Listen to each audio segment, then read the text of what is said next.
pertanyaan kita semua, kenapa begitu, kok bisa begitu? Padahal kita sudah punya penyelenggara pemilu yang independen, begitu ya. KPU-nya independen, Bawaslu-nya, ada juga DKPP-nya untuk yang pelanggaran kode etik, tapi kok seperti itu? Apa yang terjadi begitu?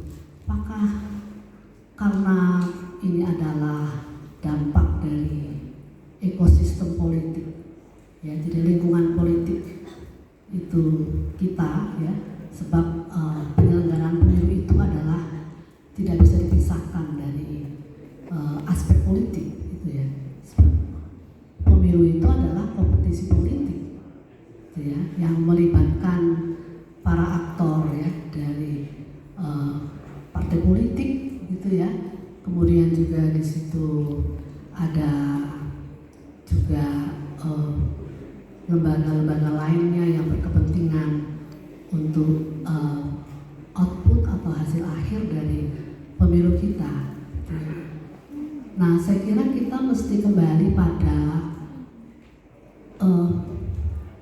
apa sih sebetulnya yang dikatakan sebagai pemilu yang berintegriti itu.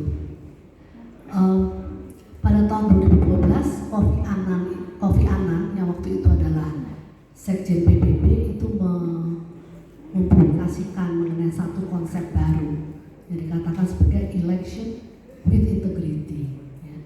Jadi ini adalah menjadi dasar dan panduan bagi penyelenggaraan pemilihan umum, dan terutama ini menjadi tugas dari penyelenggara pemilu di dalam melaksanakan tugasnya sebagai penyelenggara, apakah itu KPU, apakah itu Bawaslu, dan juga DKPP, itu mengacu pada standar norma internasional itu yang mengatur mengenai election with integrity itu. Betulnya jelas dikatakan di situ bahwa penyelenggaraan pemilu yang free and fair election itu harus mengacu kepada